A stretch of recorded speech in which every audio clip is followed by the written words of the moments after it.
घरेलू खास रेमेडी लेकर आए हैं। तो हमने ले लिया है एक डिस्पोजल डिब्बा और इसमें हम डाल लेते हैं 1 चम्मच गेहूं का आटा। तो इसमें हमने ये बेकिंग पाउडर जो एक्सपायर हो चुका है थोड़ा, तो इसमें हमने थोड़ा सा ये ग्रेट किया आलू भी ऐड किया है, क्योंकि चूहों को आलू बहुत पसंद होते हैं और ये आलू खाने के लिए आते हैं। तो इसमें मैंने थोड़ा सा विनेगर ऐड किया है। तो इसमें जो केमिकल होता है वो चूहों को काफ़ी नुकसान पहुंचाता है। और मैंने लिया है डेटॉल का हैंड सैनिटाइज़र, यदि इससे भी चूहों को अंदर एलर्जी होती है और ईचिंग होती है और वो भाग जाते हैं। और मैंने थोड़ी सी हल्दी और तीखी वाली लाल मिर्ची ली है। जब चूहे इसे खा लेते हैं तो उनके पेट में जलन होती है और वो बाहर की तरफ भागते हैं। और चूँकि हम छोटी छोटी गोलियां बना लेते हैं, ये गोलियां बना ली हैं और इन गोलियों को मैं ऐसी जगह डालूंगी जहाँ पर चूहे आते हैं। तो मैंने एक गोली गैस के नीचे रखी है और एक गोली मैंने स्लैब पे रखी है और एक पर्दे के अंदर डाली है और ये गोली मैंने बेड के नीचे रखी है, क्योंकि यहाँ झुमकी को लेकर। तो ये जो आर्टिफिशियल ज्वेलरी होती है तो उसे हर कोई बेयर करना चाहता है और ये बहुत ही सुंदर लगती हैं, लेकिन इनसे हमारे कान पक जाते हैं। तो ऐसा हम क्या करें, तो हमें करना है प्याज के अंदर इसकी डंडी को चुभो देना है। तो इसकी जो डंडी है ना, उस पर प्याज का रस लग जाएगा। तो इससे हमारे जो कान है ना वो बिल्कुल भी नहीं पकेंगे। तो ये बहुत ही यूज़फुल सी ट्रिक है ये। और यदि आप लहसुन खाती हैं और लहसुन आपके घर में रहता है तो उस लहसुन में भी चुभो सकती हैं। तो इससे आपके कान बिल्कुल अच्छे रहेंगे और वो पकेंगे बिल्कुल भी नहीं।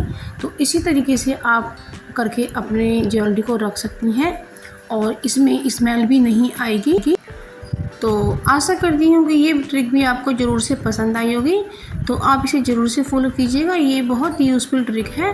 तो अब अगली हमारी प्याज को ही लेकर, तो ये जो प्याज है, आजकल मक्खी और मच्छरों का प्रकोप बढ़ गया है। जब हम किचन में काम करते हैं तो वहाँ पर मक्खियाँ आ जाती हैं और छिपकली भी किचन एरिया में ज़्यादा रहती है। तो इसलिए हमें ये प्याज को काट करके रख देना है और इसके अंदर हमें जो तेज़पात का पत्ता होता है ना, तो उसे भी इसमें चॉप करके हमें डाल देना है।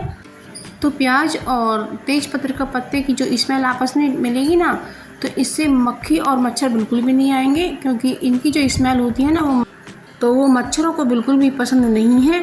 तो इसलिए ये ज़रूर से करके रखिएगा। तो इससे छिपकलियाँ भी बिल्कुल भी नहीं आएंगी और रात को भी हमें ये ज़रूर से करके रखना है। तो इससे आपके किचन एरिया में छिपकली बिल्कुल भी नहीं आएगी।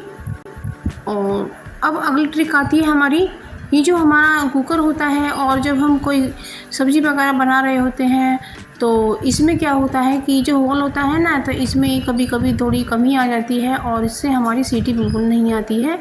तो हमें इसके लिए क्या करना है, तो इस पर हमें आटा लगा लेना है। तो इससे आपको कुकिंग करने में बहुत आसानी होगी और आपकी सीटी आ जाएगी। तो ये ट्रिक भी आपको ज़रूर से पसंद आएगी, आप ज़रूर से करके देखना, इससे आपको आसानी हो जाएगी। तो आप मेरे चैनल को ज़रूर से सब्सक्राइब कीजिएगा और मेरी वीडियो आप कहाँ से देख रहे हैं तो ये भी मुझे कमेंट करके ज़रूर से बताइएगा। और तो अब ये अगली ट्रिक आती है हमारी, जो ये बिसलेरी की छोटी वाली बोतल होती हैं, तो इन्हें हमें फेंकना बिल्कुल भी नहीं है। ये बहुत ही यूज़फुल हो सकती हैं और इससे मैं बहुत ही काम का एक किचन में काम आने वाला टूल्स तैयार करूँगी जो आपके पैसों की बचत करने वाला है। तो चाकू को गर्म करके हमने बोतल का पिछला हिस्सा काट लिया है और हमें चाकू से अच्छा कैंची से हमें काट लेना है। तो इससे इसकी शेप अच्छी सी आएगी। या तो आप इसके में, तो ये बहुत ही अच्छा हमारा टूल तैयार हो जाएगा। तो बोतलों से मैं नई नई चीज़ बनाती रहती हूँ, लेकिन ये हमारा एक झावा टाइप बन गया है और इससे हम दालें या आटा इस तरह से उठा सकते हैं। तो जो हमारा आटे का कनस्तर होता है ना, या फिर आपका ड्रम होता है, तो उसमें इसे डाल सकती हैं और बड़े ही आराम से आप आटे को निकाल सकती हैं। जब हम कलछी वगैरह से आटा निकालते हैं तो वो इधर उधर गिर ही जाता है, लेकिन इससे बिल्कुल भी नहीं। तो अब ये जो हमारा आटा बच गया है खाना बनाने से, तो हम इसको ऑर्गेनाइज करके रखेंगे। तो हमें ऐसा क्या करें जो हमारा आटा काला ना हो और बिल्कुल सॉफ्ट रखा रहे। तो हम सबसे पहले तो सूखा आटा लगाकर हाथ में इस तरीके से इसका गोला बना लेते हैं और जिस बर्तन में हम आटे को रखेंगे ना, तो उसमें हम थोड़ा सा ऑयल लगा लेते हैं। तो इसमें हम ऑयल लगाएंगे तो ये चिकना हो जाएगा और नीचे हमारा आटा बिल्कुल भी नहीं चिपकेगा। और इस तरह से हम अपने आटे को ऑर्गेनाइज करके रख सकते हैं।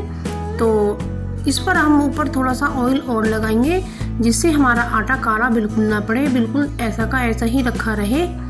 तो इस तरह से हमने ऑयल को लगा दिया है और हम ढककर इसे फ्रिज में रख सकते हैं।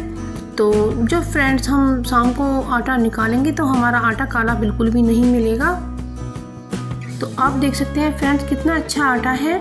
तो इस तरीके से आप आटे को रखें। तो हमने ये आटा ढक के फ्रिज में रख दिया है। हमारे घर में यदि चॉपिंग बोर्ड नहीं होता है और हमें सब्जियां चॉप करनी होती हैं तो हम क्या करें, सबसे पहले तो ये टमाटर के ऊपर से इनके डंठल हटाएं और इसके बाद हमें इस तरह से चकले को अपने चॉपिंग बोर्ड की तरह यूज़ कर लेना है।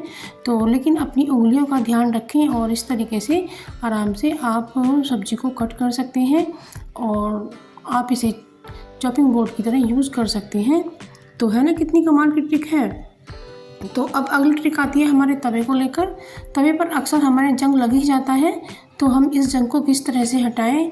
सूखे कपड़े से तो हमारा काफ़ी जंग इस पर ही रह जाता है, तो इस पर थोड़ा तेल डाल करके कॉटन के साफ कपड़े से इस तरह से पोंछना है। तो आप देखेंगे इसका सारा जंग हट गया है।